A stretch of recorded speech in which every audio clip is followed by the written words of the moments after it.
Hey, this is Bruce from BD Build. I've got some posted some pictures about how I do powder coat painting on images, and I've had several questions about how I do it. Anyway, stay tuned to the video if you want to see how I do this. Keep watching. All right, so this is just a standard picket fence that I cut down, and so the first thing that I do is, I've sanded it lightly to take off the heavy rough stuff, but I go ahead and I just take my palm sander and you need to get your wood smooth so that the next process is going to make your job a little bit easier. So let me get the sander out and we'll sand it smooth. Now you can use whatever you want as a sander. I just use a DeWalt palm sander, and I believe it's, I think it's just 100 grit sandpaper. It doesn't have to be super duper smooth, but you just need to do it enough to take the wood ridges out so that when we mask this out before we laser engrave it, that everything lays as flat as possible.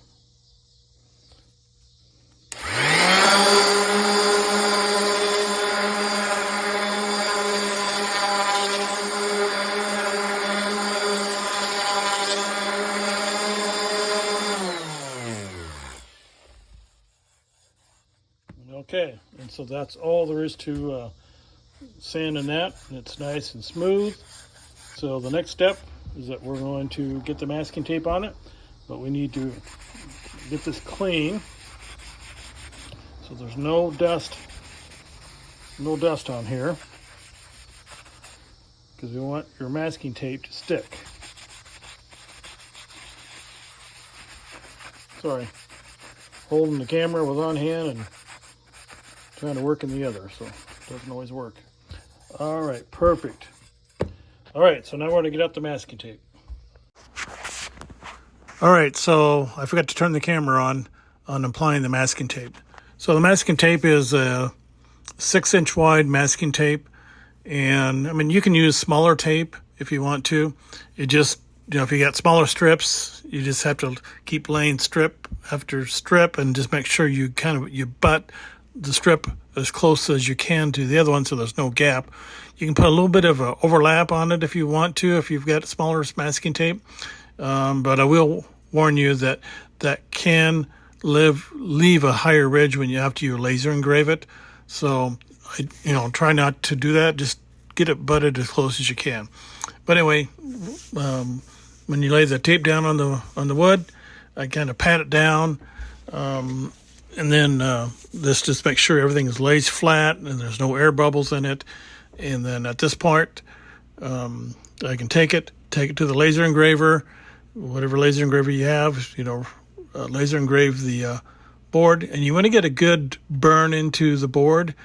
It doesn't have to be super deep, because if you go too deep, you'll have sometimes wood grain doesn't always burn clean as other parts of the wood, so you'll have a little bit higher ridges, and as you can see in this picture when we get down here, that's what I did on this, and it had a little bit higher ridge on a grain that did not burn away. But anyway, it still looked good at the end. So sometimes you don't need to burn that deep, but just enough so that the powder lays below the surface when you do that.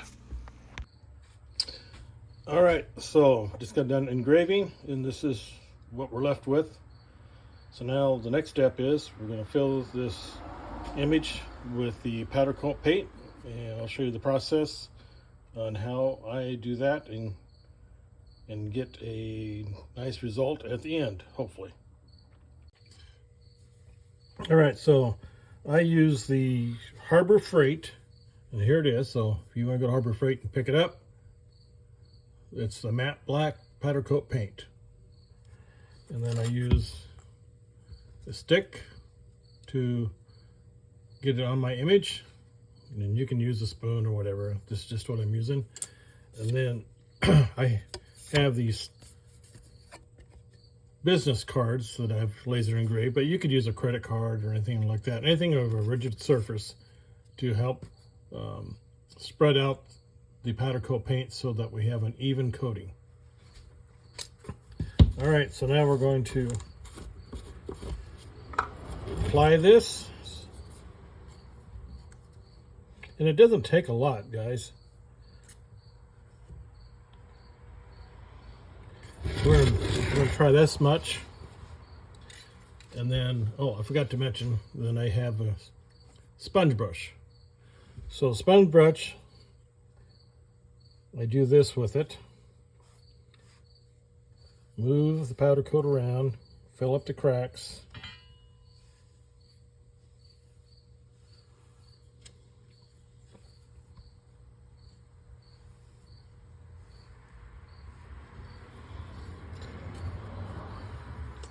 And then once I kind of get the cracks filled up, I want to make sure that I have powder coat paint down the groove. So I take my sponge brush and then I just tap it across here and kind of make sure I get everything, get all this powder coat paint pushed down into all the grooves that I have, so we don't have any air pockets on here.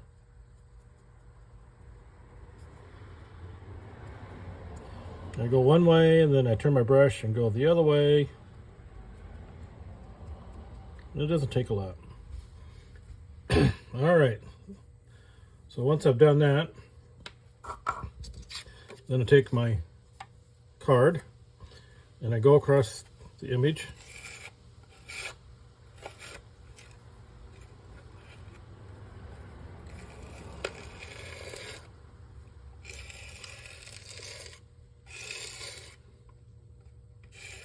Pull off the excess and make sure everything is filled in.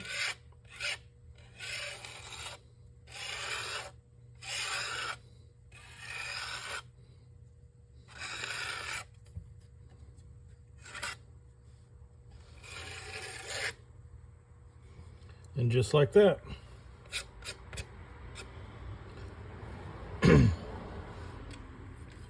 So there we got that ready to go. And now we're going to get our heat gun out and we'll start getting this thing melted into the groove. All right, so this is the process that we do, and I use an Ace heat gun.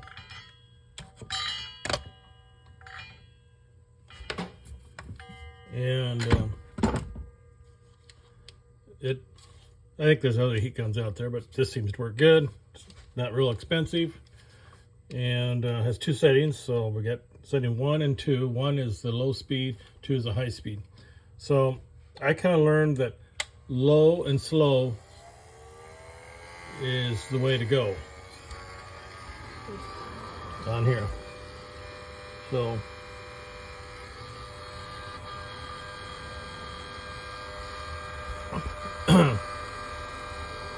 so this process probably takes 5 minutes or so.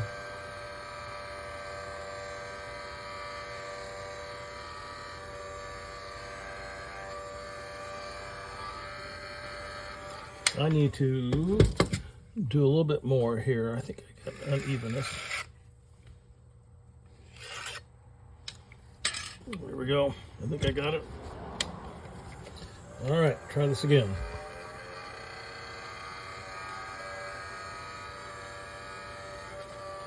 And I've moved.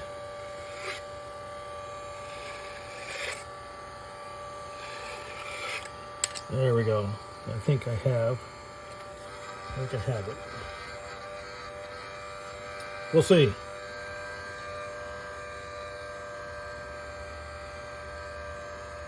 Anyway, I have this heat gun probably, I don't know, 4 or 5 inches away from the material, and it doesn't blow it away. I've had questions about that, hey, does it blow away the powder? And you know what? On this particular gun, it doesn't, because I've got it in the low speed, so it's sending out heat to it, but it's not blowing anything away.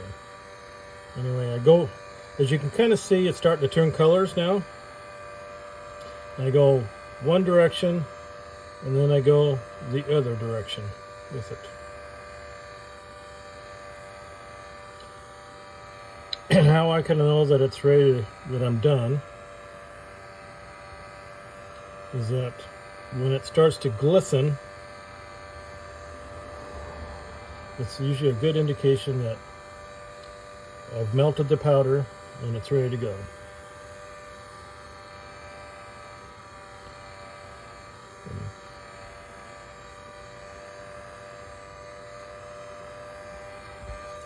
And like I said, low and slow is the key to this thing. You don't want to have this thing on high heat and doing this thing. Now, it seems like I just found out that it just, if you allow the board to kind of get to the same temperature as the powder coat paint, then it seems to flow out better than just blast it with heat. And I think that the powder coat paint will probably stick to it better when everything is kind of the same temperature, where the high heat, it may melt it, but it may not adhere to everything. So you kind of see things start to glisten. And you kind of want to be careful. When you start to see it glisten, I pull the heat gun away just a little bit farther away, because what you don't want it to do is boil the paint. And that's kind of the thing that I learned about this, is that when you're going too fast or you get too much heat going on, that the paint will actually start to boil, and then you're not getting a good finish in here. So anyway, it's coming around. It's looking good.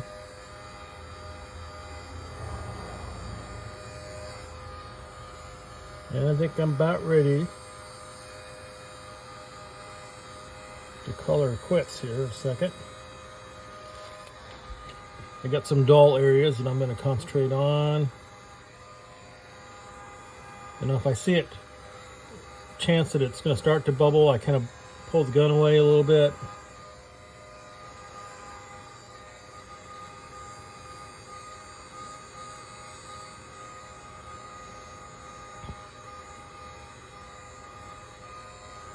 Yeah, I think we're just about there, guys. Just about have it. Anyway, I think it's just a matter of practicing until you kind of get the handle on, how long do I apply the heat? When do I stop?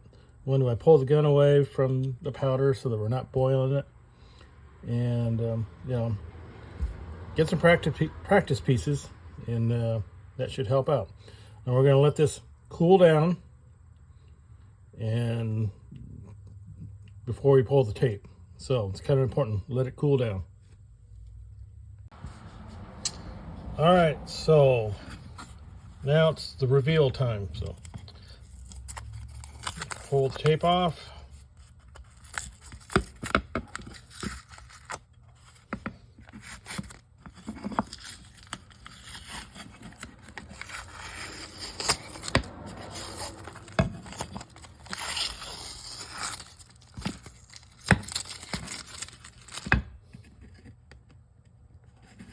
And then I use this and to help pull the tape off, because it's got a kind of a pointy edge.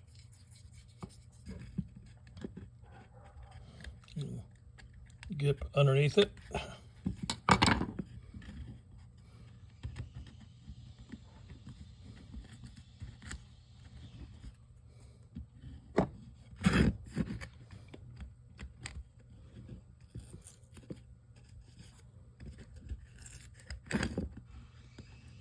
I really stuck this tape down good.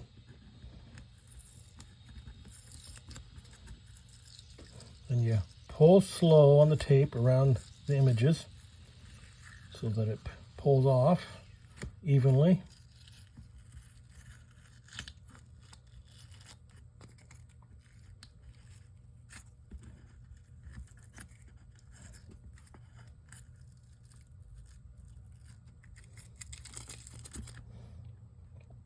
right, and then we got lots of little areas that we need to get in here and clean off the green on that.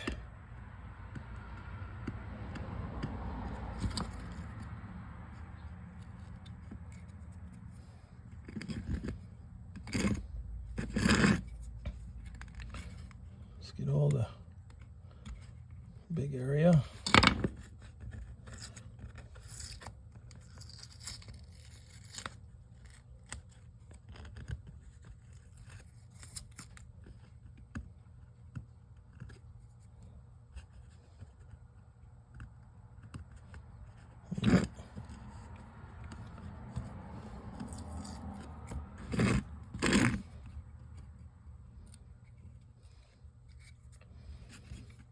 It's revealing all the fine points.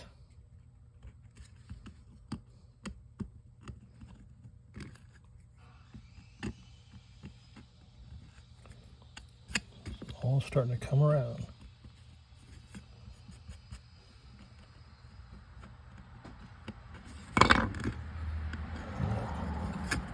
Anyway, let me work on this and I'll be right back.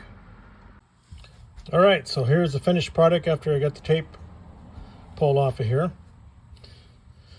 So there's little fine details, you know, that you got tape here. So it's going to take a little bit longer to pull that off because you really got to work at it sometimes.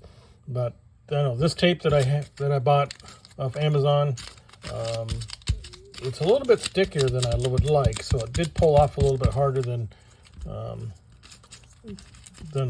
other tape that I had used.